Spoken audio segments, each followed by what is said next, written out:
Hey everyone, welcome back to Zero Distortion. So my guest today is someone who's led under real pressure and he has earned real respect. Randal Tiny Smith, and he's not tiny, the guy's 6'7". He's a decorated veteran and operational leader who helped bring the Jaguar I-Pace EV to life and a respected strategist in renewable energy and high value manufacturing. He's led 250 person plus teams across countries, transformed operations, and he's done it all by focusing on people, not on power plays. Randal Smith, thanks so much for joining us on Zero Distortion. How are you doing? Not too bad. Thanks very much for having me here, Russ. Oh, yeah, love it. I want to learn a little bit more about you. And if you could give just a little synopsis on who Randal is and what you're about, that would be great. I know you got a lot of followers, but there may be one or two that don't know who you are. Okay, so if people are looking for me on LinkedIn, my name is Randal Tiny Smith. I'm actually 6'7", ex-rugby player, or American football, you guys call it, and ex-military. So my military nickname is Tiny. My civilian real name is Randal. I did a long career in the Royal Air Force over here, 22 years. I left as a senior officer. I worked on a variety of aircraft and aviation engineering, leading people, 250 people across 9 locations across 2 countries, and working in various operational environments around the world. I've got experience of electric vehicles. I worked on the Jaguar I-Pace, which I believe you've had over in America, which was the first ever electric vehicle from Jaguar Land Rover. I was the PM for that. I rolled out EV charging networks across the UK in various guises, operating at high levels, manager director, chief operating officer, which you probably call vice president and president, that sort of level. And yeah, I've got a strong background in that sort of renewable energy arena, EVs and EV charging. I also do a lot of public speaking. I get invited to places like this with you, Russ, to speak about renewable energy, EVs, EV charging, about leadership, about managerial skills, various other bits. And I'm always out to sort of help people and help people learn. And if I can help people and teach people and coach people what to do, then all the better for it. Love it.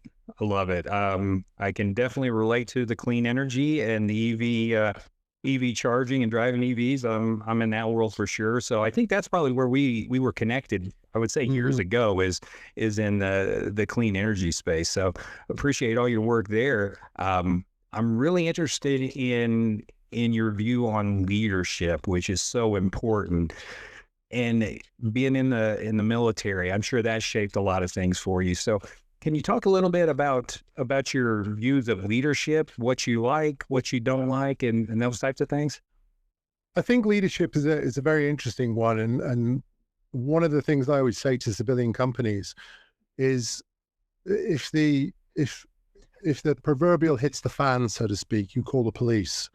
But if it really hits the fan, you call the military, because the military have a different style of leadership that deals with situations and extreme circumstances. When you're going out to war or you're landing in a different country and you've got to make things happen, you're dealing in extreme circumstances. And the military can bring that into a civilian company, and the company can really, really benefit from that. One of the things I did, there are so many different leadership styles out there, and you can read umpteen different books about Hersey, Blanchard, and various other leadership models. I sort of developed and learned a skill in the military, the UK military, which was basically to get to know the person beyond the 9 to 5. So a lot of people within the civilian industry understand the person from 9 to 5, but what the person does outside of work, they have no idea about and they don't really care about. But by understanding the person beyond the 9 to 5, you can understand what makes that person tick. And a classic example I always pull forward, I was in a role one time and I remember somebody was underperforming and their manager was kicking their proverbial and saying, you know, I'm going to sack you, I'm going to do this, I'm going to do that. And I thought something's going on here. So I just got talking to this individual. And within half an hour, it turns out I found out that his sister had committed suicide 3 months earlier and he didn't know why. And his father had also fallen over and broken his hip. And he was trying to deal with all that. So we had a load of personal issues that he was trying to deal with, which was affecting his business life, so to speak. And the manager didn't know, when I confronted the manager about it, he didn't know about any of this. So all he was doing by kicking the individual's proverbial is adding to the individual's problems. So what we try and do in the military is to understand the person beyond the 9 to 5, to understand what they're doing in their personal life. And it might be little things like they've got a sick child at home, or they've got a financial problem or something like that. But equally, it might be something like they play football for a local club, or they do crocheting outside. They've got some sort of personal interest, because then you're starting to find out what makes the person tick, and how, once you understand that, is how to get the very best from them. So I learned a model called the 3 T's of leadership. And I always sort of give this out to people. And it's a very simple model to work from, rather than reading through pages and pages of books and trying to do this and trying to do that and everything else. And the 3 T's are basically, the first one is trusted. So empower the individual that's working for you with the tools and the training to get on with the job. And don't, what we call long screwdriver, looking over the shoulder every 5 minutes and saying, you are to do this, you are to do that. Hang on a minute, don't do that, do that. Let the person get on with the job. And what you try and do is you try and create a leader-leader situation. So if you give the guy, the woman, whoever, the power to get on with the job, they can make their own decisions and operate within a framework. So all of a sudden they feel empowered, and that gives them a sort of a sense of kudos. And that's where that first T comes in. The second one is transparent. And in my career, I found working late into the night, but not realizing how I fitted into the bigger picture of what was going on. And I always vowed I would always take everybody on a journey, and I would go down and talk to people on the shop floor and just talk to them and say, hey, how are you getting on? Do you understand what you're doing? Well, listen, higher up, this is what we're talking about. The business is doing this, and we're making this money, and we're making this product, and your part there is feeding into that. So it makes them feel part of that journey and aligns everyone towards that common goal. So that's transparent, the second T. And the final one is tailored. So the way you respond to a command, to me, to anybody else, will all be different. And it comes back to that knowing the individual. I might come to you and say, if you're working on a program for me, I wouldn't sort of walk straight into you and say, right, what's going on with that program now? I might talk to you and say, hey, how's your podcast getting on? And how's your football getting on? Oh, did you hear that the other day? Oh boy. Hey, listen, while I'm here, can we talk about the program thing? And you almost become a friend of the individual, because ultimately you're all working together as a team. And you have the different styles of leadership, where you have authoritarian, I say, you do, which is necessary in sometimes, but it starts to annoy people if you're constantly doing that and telling people what to do, because you're not giving them free thought. There's democratic, where you work on a collaboration with a team and you all collectively come together to make a decision. You have laissez-faire, which kind of stands back and lets the team make the decision, which isn't a very good approach. And then coaching is coaching the people through skills. What's their shortfalls? How can you help them? And what can you delve them to? And you kind of ping between all 4 of those styles of leadership to get the very best from your team. And it's all about understanding your team. And I always follow those 3 T's. I learned it in the military. I got into Jaguar Land Rover for 6 years. I honed the skills there and translated them into the civilian world. And then I brought them to bear in companies that I led later on. And people seem to follow me. If you look at my LinkedIn profile, people on my recommendations, people follow me because they like the way I operate and how I operate that. What I see a lot of is you get a manager in City Street who goes, I'm a leader. And then you talk to their troops and they go, no, we just follow him out of curiosity to see what he's going to screw up next. So you get a lot of that. And it's a certain skill that you have to be confident in.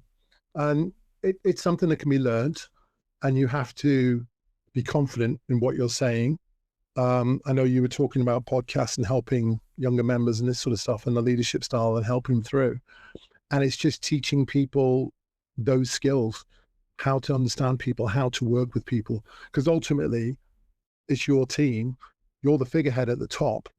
And if the proverbial hits the fan, you're the one that has to stand up and take the bullet, and then turn around to the team and say, right, we kind of messed up here. What do we do to stop this happening again? Okay.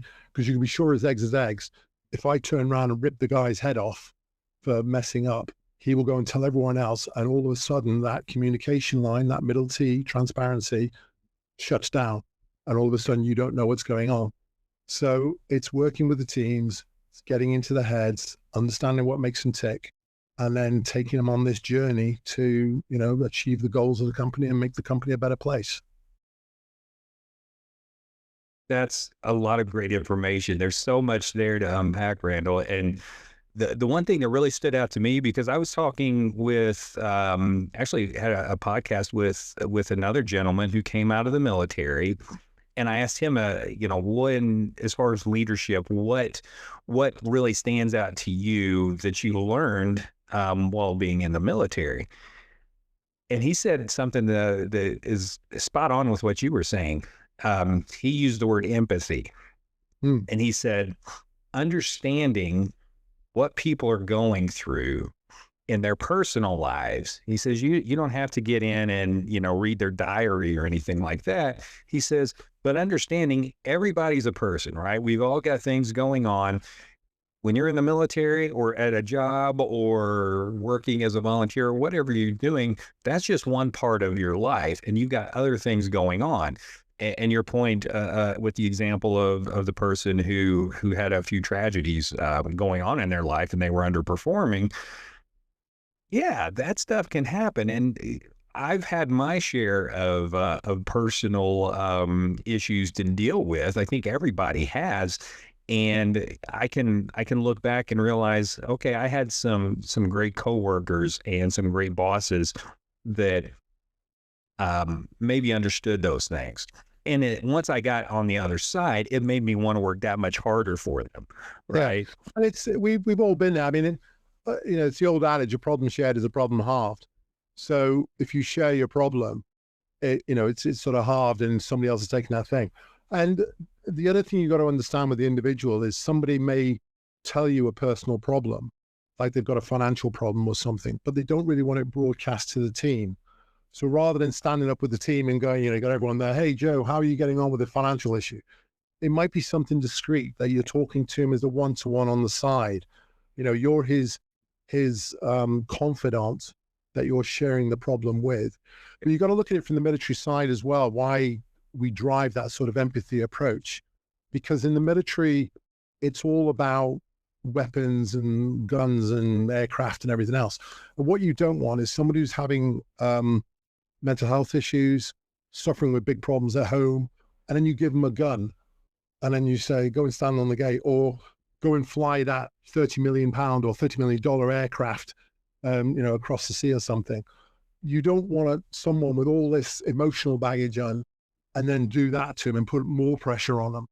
So this is why the military are always very open about feelings, understanding their teams and everything else.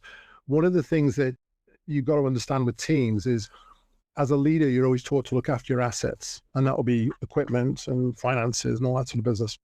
But your people are also your assets.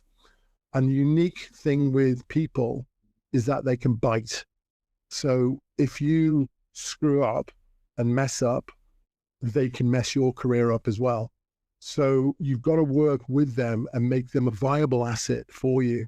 And that comes to gaining their trust, the empathy approach, have the charisma that you can approach them. They believe in you. They trust what you're doing. And it's all about building that trust up. And, the classic one, I've seen people before where something's gone wrong, as I said earlier, and they've turned around and chewed the guy's head off. And then they can't understand why everybody's not talking to them. Well, there's your example. It takes a long time to build up, but very quickly you can build it down. Yeah, that's so true. I think of, I guess, treat people the way you want to be treated. I've worked in power generation. I was an apprentice, journeyman electrician, all of that throughout my career, and got into leadership. And one thing, whenever I had my first leadership role, I'll never forget. The owner of the company, it was a small company, came up to me on the job site and said, "Hey, we've got a project. I'd like for you to go and run it." And I just finished my apprenticeship. I hadn't, finished that like a month earlier, and they wanted me to come and run a project. And it's like, okay, yeah, that sounds cool. And the more I thought about it that day, I was like, I want to be one of these leaders. I want to be the type of person that I want to work for, not some of these others that I've worked for, because I want to be respected, and to do that, I have to earn the respect, and I have to jump in there whenever I need to and do this and that. Sometimes I need to make some harder decisions that aren't going to be real popular. And I thought back at that day, I thought, all right, I remember this foreman. This guy was a real dick, right? Yeah. And I do not want to be like that, because yeah, we did the work, but I could have worked harder for him if he hadn't been such an ass, right? And that's exactly the way I operate. I do a lot of watching people's body language, and I watch people. And through my life, I've worked for some great bosses. I've worked for some very bad bosses. And I kind of, like you just said there, that's a good approach that he took there. That's absolutely rubbish over there, and I'm not going to do that. yeah, And you learn and you adopt your style through the military. So you have a core, 3 T's leadership, and then you adopt how you're going to apply that.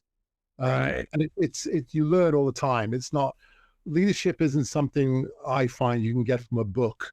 You can get certain elements and you get a core bit, but you have to adapt it to your style and to the team that you're working to and to the scenario you're working to as well. Yeah, 100%. I think back to, I was probably 30, 32, maybe something like that. And a superintendent over this huge project. And there was a guy that came out to work for us. A guy was in his late 50s, very experienced, very well respected throughout the trades. I mean, he was somewhat of I'd say almost a little bit of a legend because of everything he had done. And he was coming out to work for me. And so we put him he ended up getting into a general foreman role pretty quick. And I remember one day, we'd probably been working together for, I don't know, probably about a year on this project. And I asked him to do something. His name's Steve Knight. I said, "Steve, hey, would you mind going and checking on this?" And blah, blah, blah, whatever it was. And he said, "Sure." He said, "Russ, I got to ask you, why are you always asking me to do stuff?" I didn't know what he meant. I was like, "Why am I always asking you to do stuff?" I said, "Well, because it needs to be done. These are things to do." I didn't understand where he was coming from. He goes, "No, why are you asking me?" He said, "Why don't you just tell me to go and do this?" I said, "Oh, that's just not my style. I ask people to do things. Hey, could you do this for me? Would you mind doing this?" I said, "That's just kind of how I was raised, and that's just my leadership style, I guess." He says, "That's what I thought." He said, "So what if I ever say no?" I said, "Well, that'll be a different conversation, right?" Yeah, exactly. And he smiled, same as you're laughing. He goes, "I thought so." Great guy. It was just one of those things that he was an older guy that had kind of come up and just been probably more that authoritarian type of, you're going to go do this, which, that's just not me unless it has to be, whenever you get into those situations. You can. I mean, authoritarian works. I've been in situations in the military where I've been asked to go in and, for want of a better word, rip a place up because it just wasn't working. There was big problems there. And I had to go in and, sort it out and turn it around. And that's one of the things I've done, throughout my career, is I've always tend to get parachuted in to build a new company up or take an existing company and take it in a new direction. And, one of the things I always do is I hear time and time again, going back to learning from other leaders, every leader will sit there, every manager will sit there and say, "Well, my door's always open. You can come and see me whenever." No, that doesn't work with me, because then you're expecting the troops to come off the floor into your environment, into your office to talk to you. I always go out to their environment and, go onto the shop floor and see what they're manufacturing and the problems they're facing and everything else. It initially scares the crap out of them when, senior manager or senior boss is coming down onto the floor and they're going, "Press what's here." But then when you start talking to them and again, understanding them beyond the 9 to 5, then they appreciate that, you're on their side. And it comes back to what I say is the water cooler moment. We have water cooler things in the office, and a lot of people, they like to work from home, or they like the hybrid model. So many days in the office, so many days from home.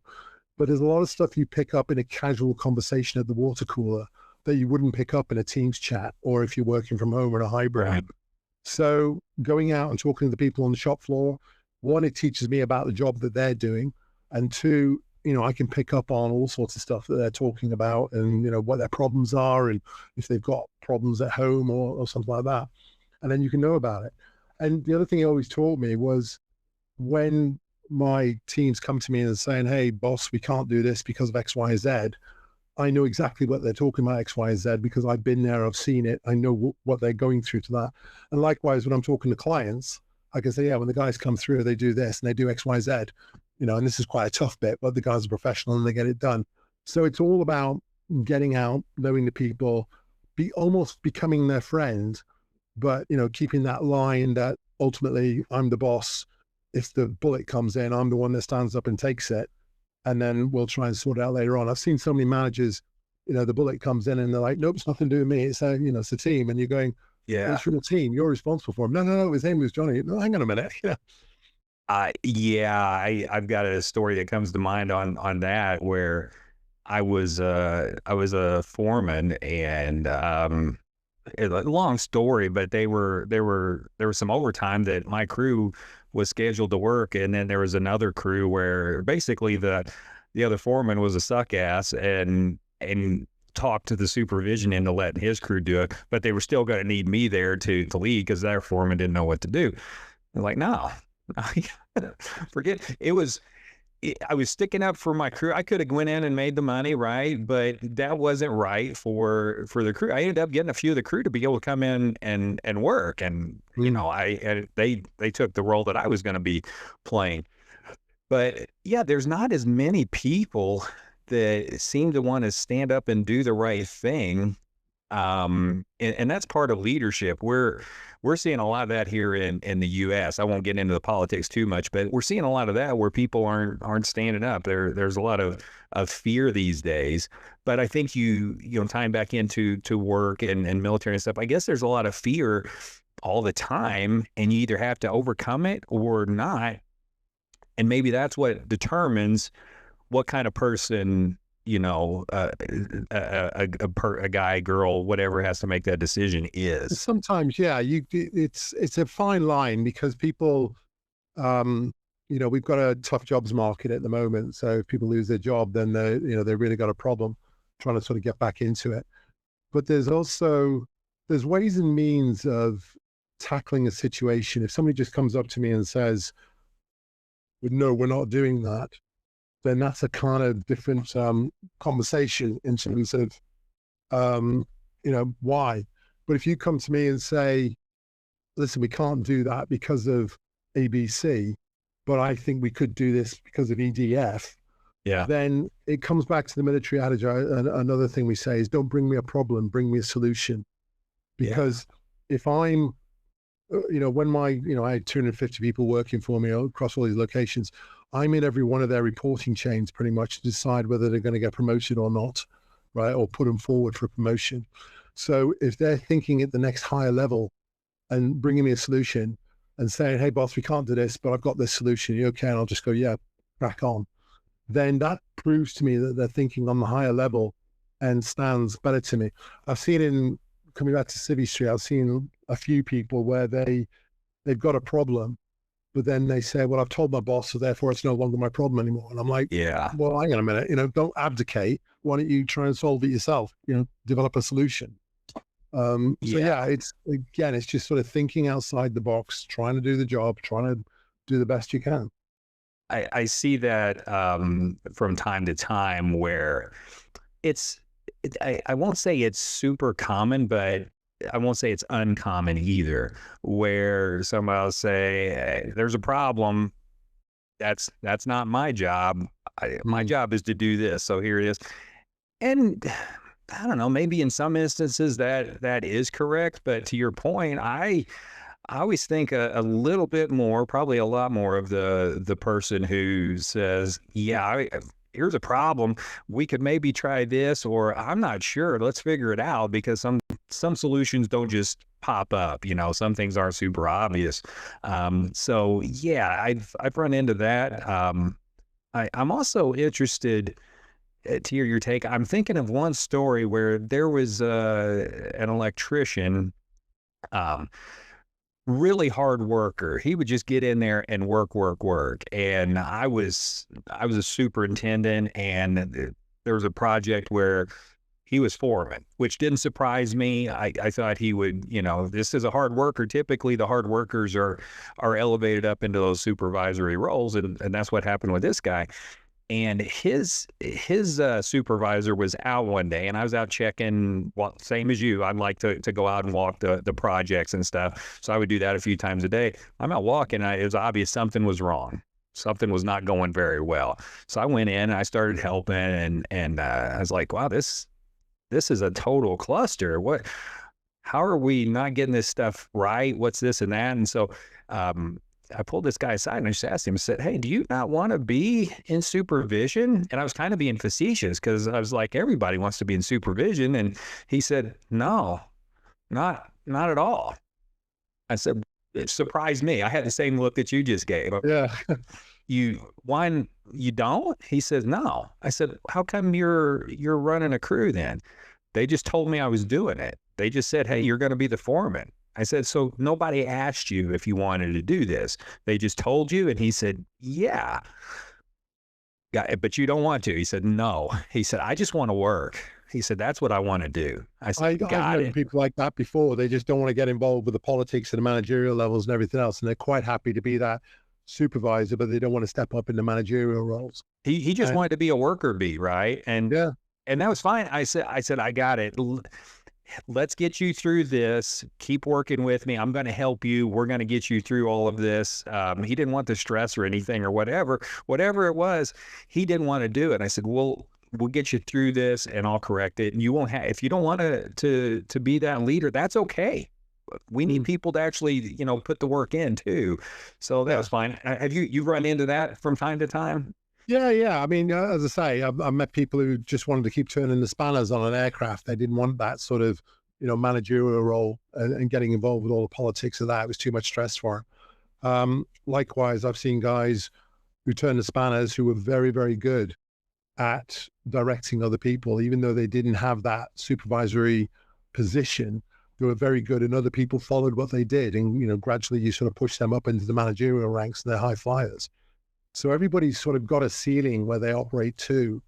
It's just a case of finding where that ceiling is. And it's always about, nobody goes to work to do a bad job, but it's Right. finding, it's everybody finding their position where they're comfortable at. Now, obviously everybody wants that, I want to be the president of such and such, and I want £1 billion a year wage and all the rest of it.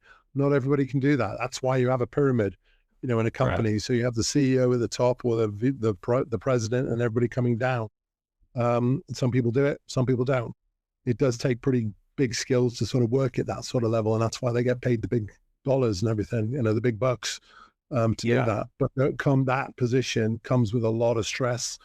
Again, you're not working 9 to 5. I've worked at those sort of levels as well.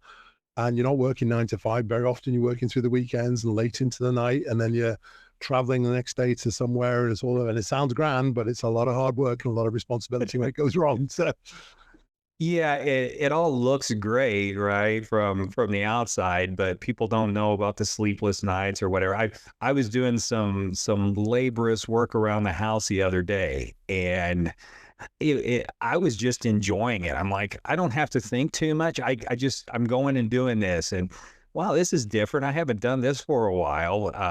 Because typically it's a lot of mental stress that you take on. And for me, I didn't realize, because I hadn't stepped away from it for so long and just not thought about it. I'm just going to concentrate on this work I'm doing in the yard right now. And it didn't take much mental power for it, right? So I was like, well, this is kind of nice today, right?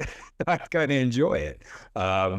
But yeah, people don't realize, what's kind of behind the curtain Yeah. and all the I work mean, it takes. one of the things I always do is when the teams are working hard, if we pulled off a contract or a program or whatever else, I will go out and say, right, this Friday is going to be Pizza Friday, and I'll buy a load of pizzas for the team so they can fill the boat. Lunchtime, it'll all be on me. I'll buy it, or I'll have a donut. I'll bargain with somebody for donuts. And in the UK, we have these Krispy Kreme donuts. We can buy 12 a dozen donuts in a box or something. Uh-huh. And I'll Yeah. say, hey, if we can pull this off and finish this by Thursday night, I will buy 3 trays of Krispy Kreme donuts for the teams. And they go, ooh, the boss has got an incentive, and then they've got something. And it's just a fun thing, but it just drives a little bit of incentive. And then people start respecting you because I've put my money on the line to reward them that they're doing something. Yeah. And I always, when we win an award at a show, I'll stand up and praise the team. There's so many times where the manager, the president stands up and says, yes, I've done so well for winning this award. Yeah, but there's a whole team behind you. Give them praise because they're the worker bees that have done this. I couldn't agree more, Randall. It's typically one person or one small group will get a lot of the accolades for something that so many other people were a part of. I've always had that same philosophy of, hey, I just happened to get lucky and be working with all these people that were able to put it together. Because that's the truth. A company's not one person.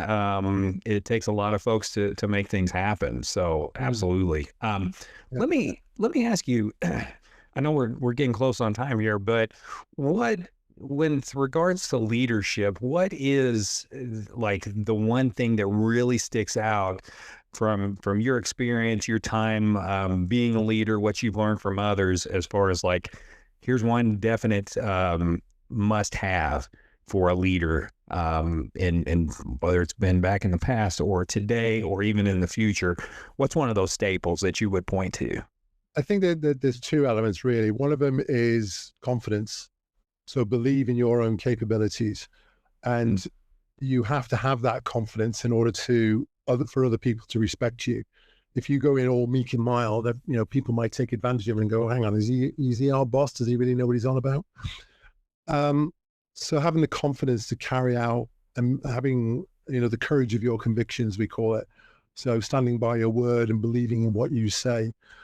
I think the other one for me is empathy as well. Always being able to see the problem from the other side, from the other person's viewpoint, and understanding what they're going through. And it comes back to what I was saying about my tailored approach in 3 T's, and understanding what the person's going through, what makes them tick, and understanding all that side of it.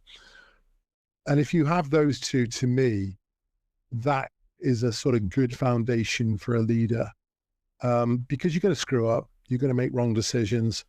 But if you've got the empathy and you've got the confidence and people believe in you, where I find it really good is if I make a bad decision, then the team have got the confidence and said, actually, so I don't think that's going to work, but why don't we try this? And that might work. I've seen so many bosses walk into an establishment and go, right, everybody over to the left. And they've gone, no, we can't do that because of this. And all of a sudden, the whole credibility of that leader is lost because he's just gone in, made a rash decision without thinking about it or understanding it. And he's lost all credibility. So it's, I always say to people, when you go into a business as a new leader, the first thing to do is to sit on your hands and understand what makes the business tick. Because unless you really have to, go in, talk to people and understand why do they do that? What's this? Where's the problems? And just talk to everybody. I went through one of my jobs. I was head of UK transformation for Jaguar Land Rover, and I had to improve the performance of the Jaguar Land Rover UK retail network. And we put a program together where we improved efficiencies by 25% and customer feedback scores by 22 points. And the way we did that was we broke down the customer journey into bite-sized chunks. And then we'd go to the receptionist and say, right, what would make your job better? and I've got a best practice idea in the back of my head, but that person may come up and say, well, actually, if Joe Bloggs did this, that would make me easier. So then you go and talk to Joe Bloggs. Well, why can you do that? Why can't you do that? Oh, I can't do that because Mary doesn't do this. So then you start drilling out, and gradually you're getting everybody talking and helping each other out, because everybody's just building stovepipes. And, oh, he always does that. I'll have to do this. So it's just getting everybody talking, everybody helping, seeing the problem from the other person's side, and just helping them out. Empathy and I'd say that's a big one, and confidence for sure. Or people can run over you. I've seen that before. And I've seen the leaders that come in maybe to fix a problem, and it's like, it's a bull in a china shop, right? It's that Kool-Aid man busting through the walls and just tearing everything up. So that's a huge problem. And that's one thing I've always proud of. I never lose my temper. I'm an ex-martial artist, rugby player, and everything else, 6'7", so I just never do. And it's always about staying calm. And we always say, if you lose your temper, you've lost the battle in the military. So always keep a calm head, understand your thinking, logical thinking, and everything else. And again, it builds that confidence in the teams. The teams feel more, you're not going to blow up at them and rip their head off. You're more approachable where they're going to talk to you. Yeah, if you run off of emotion, I mean, emotion is always at play. I get that. But being able to control that emotion, that says a lot to me. And I agree. I think the best leaders control their emotion. They factor in the empathy piece, and that I would say both of those can really give them confidence. Like you mentioned, reading the books, and you can't learn how to be a leader from reading a book. 100% agree. You can get in like little nuggets of advice that you can apply, right? But I think you hit the nail on the head there, Randal. I really appreciate it. Let me give you one final question. So you're in the UK, right? Mm-hmm. What is your impression of what's going on here in the United States? These past few months, is there like a consensus there in Europe, or what are you guys seeing? Because I always like to see what others outside are seeing, because we know what we see, but I'm always interested in that perspective. It's a very interesting. I mean, I'm heavily into renewable energy, so solar, battery storage, the whole global warming, climate change, all this sort of stuff, and I understand what's going on and all that, and I speak quite a lot of it in conferences.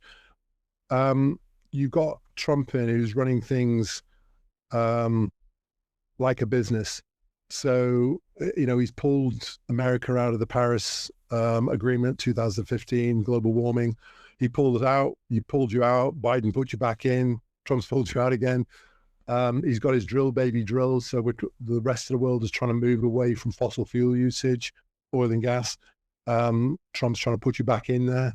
So a lot of people are sort of watching with interest, and it's kind of in Europe, we're getting on with electric vehicles and solar and all this sort of business. And it's kind of watching across the pond going, what are you guys doing? Is this going to happen? I think the whole tariff situation was interesting. And I can see exactly why Trump was doing it. And when he set his tariffs, it was interesting because as a businessman, you set your high level. The next person comes in and says, no, we want to pay this. And somewhere in the middle you meet. And when you had the debate with China just went, well, you set your high level, we're going to set it even higher. And then you get this trade war going on and you think, whoa, hang on a minute, this is backfired. Yeah. And I think he's very, very clever what he's done. But I think one of the things we worry about, it almost changes week from week. 1 minute he agrees this direction and then he does something else and it gets all over the place. So sometimes it can get quite interesting to watch what's going to happen next. But yeah, you guys have elected him in power, or a majority have elected him in power. You got to abide by that at the moment. And it's interesting to watch. But I think, my other thing with my military head on, the whole NATO situation and getting Europe to pay more for defense, really bold move. And that's happening now. He's made things happen. So he's made people sit up around the world. So yeah, very clever guy. Don't always agree with him. But yeah, he does make some things happen and he does some crazy things that work. So he does some crazy things for sure. I'll Right say in that. front of us. He does some crazy things. Yeah, no doubt. Yeah, we'll see how things play out. I agree. I agree with your assessment. There's a lot happening, right? There's a bill that it's a pretty big deal here in the U.S. that just went through the Senate. It was cutting back on EV The one incentive. big bill, is it? Yeah, the one big policy, is it one big glorious bill or something? Yeah, we'll say it's a big bill. I'll Yeah. leave it at that. But it's got to go back to the House, and there's still a lot of work to do. But there was a point where and I think that they just did this a few hours ago. We're talking is about 4 hours ago from when we're recording this, that passed in the Senate by one vote, and it had to have the VP Vance come in to make that. But they were going to actually tax on clean energy, basically stuff coming in from China. They were going to tax that more. They were taking the incentives away, and I think that stopped.